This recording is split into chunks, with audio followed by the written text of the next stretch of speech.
नमस्कार, मैं हूं आपके साथ प्रिया। आप देख रहे हैं TTN 24 न्यूज। आज की खबरों की शुरुआत कुछ बड़ी खबरों के साथ। मध्य प्रदेश की राजधानी भोपाल की गोविंदपुरा विधानसभा से भाजपा प्रत्याशी कृष्ण गौर ने चुनाव को लेकर कहा, अभी तक गोविंदपुरा विधानसभा में सिर्फ कांग्रेस और भाजपा को लेकर ही चुनाव लड़ा गया है और आगे भी यही रहेगा।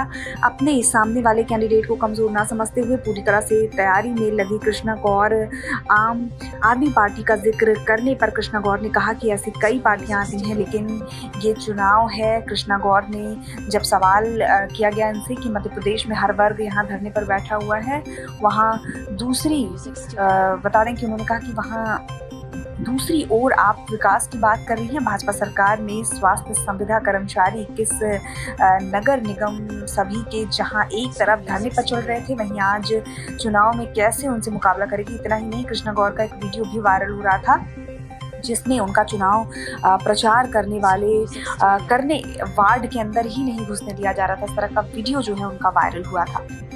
कई कैंडिडेटों ने निर्दलीय फॉर्म जमा किया है, इसको लेकर कैसे चुनौती के रूप में मानते हैं? कोई चुनौती नहीं है, हमने सबसे बात की है और हमको लगा है कि कोई किसी मकसद से उन्होंने फॉर्म भरा है। उनको भी पता है कि गोविंदपुरा विधानसभा क्षेत्र में फाइट हमेशा बीजेपी और कांग्रेस के बीच ही होती है और निर्दलियों का वहाँ कोई ऐसा बहुत ज्यादा औचित्य होता नहीं है। अब जो भी उनका उद्देश्य रहा हो फॉर्म भरने का, लेकिन वो कोई चुनौती नहीं है। हमारी चुनौती, हम कांग्रेस से हमारी फाइट हो रही है और इस चुनौती को हम बहुत गंभीरता से ले रहे हैं और आखिरी समय तक हम चुनाव को बहुत गंभीरता के साथ लड़ेंगे। जैसा कि मध्य प्रदेश में नामांकन वापस करने की लास्ट डेट जो थी वो भी समाप्त हो गई है। कांग्रेस और भाजपा दोनों ने ही अपने प्रत्याशियों को मनाने में पूरी मेहनत होगी, पर नाराज कार्यकर्ता जो नहीं माने हैं उनके लिए क्या कहेंगे? नहीं, देखिए, अब सबकी अपनी अपनी महत्वाकांक्षा होती है, व्यक्तिगत महत्वाकांक्षा होती है। पार्टी ने हर संभव कोशिश की कि वो मान जाए। भविष्य में बहुत सारे अवसर आएंगे, उसमें उनको एडजस्ट कर दिया जाएगा, पर जो नहीं माने अब उनके भविष्य पर भी प्रश्न चिन्ह लग जाता है। तो ऐसे समय में सोच विचार का निर्णय लेना चाहिए था। लंबी पारी अगर खेलना है, आपको राजनीतिक दल के साथ जुड़कर काम करना है, तो निश्चित रूप से उनको मानना चाहिए था, बैठना चाहिए था। अब अगर वो नहीं माने हैं तो उनका भविष्य वो खुद स्वयं तय करेंगे। इस बार का चुनाव काफी टिपिकली माना जा रहा है, क्योंकि मध्य प्रदेश में कई विभाग ऐसे हैं जो भाजपा से नाराज हैं। नहीं, बिल्कुल नहीं। मध्य प्रदेश में भारतीय जनता पार्टी की पूर्ण बहुमत की सरकार बन रही है। हम पूरी तरह से आत्मविश्वास से भरकर ये बात बोल रहे हैं। पूरे मध्य प्रदेश का माहौल भाजपामय हुआ है। हर व्यक्ति कमल खिलाना चाहता है और जगह जगह से यही गूंज हम चारों तरफ हमको सुनाई दे रही है कि हम मध्य प्रदेश में भारतीय जनता पार्टी की प्रचंड बहुमत से सरकार बना रहे हैं। आचार संहिता लगने के पहले जो धरने प्रदर्शन चल रहे थे, लेकिन आचार संहिता लगने से वो लंबित हो गए हैं, तो क्या वो मांगे पूरी की जाएंगी जो अभी तक रुकी पड़ी है?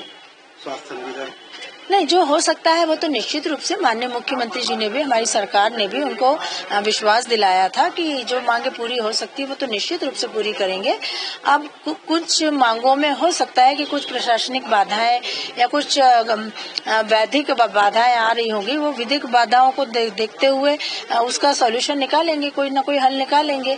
तो भारतीय जनता पार्टी की सरकार, हमारे यशस्वी मुख्यमंत्री जी ने हर संभव प्रयास किया है मध्य प्रदेश में हर वर्ग को साथ लेकर आगे बढ़ने का। सबका साथ सबका विकास, ये हमारी पार्टी का मूल मंत्र रहा है। चाहे केंद्र सरकार हो, चाहे राज्य सरकार हो, सभी को साथ लेकर आगे बढ़ने के इस मंत्र के साथ ही हमने हर वर्ग का विश्वास जीता है।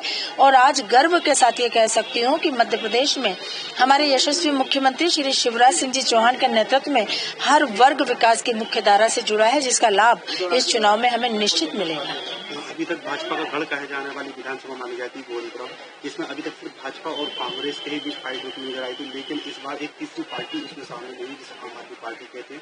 इसको किस रूप में देख रहे हैं? देखिए, आम आदमी पार्टी का चाल चरित्र और चेहरा इस देश की जनता बहुत अच्छी तरह से जानती है। वो कहते क्या है और करते क्या है। और गोविंदपुरा विधानसभा क्षेत्र की बहुत जागरूक जनता है, वो झाड़ू के फेर में आने वाली नहीं है। 43 सालों से भारतीय जनता पार्टी को आशीर्वाद दिया है और इस बार भी इस गोविंदपुरा की जनता ने तय कर लिया है कि कमल खिलाकर ही रहेंगे। तो चाहे आप पार्टी आ जाए, चाहे उनके कितने बड़े नेता आ जाए, उनका चाल चरित्र चेहरा गोविंदपुरा की जनता, जागरूक जनता बहुत अच्छी तरह से जानती है।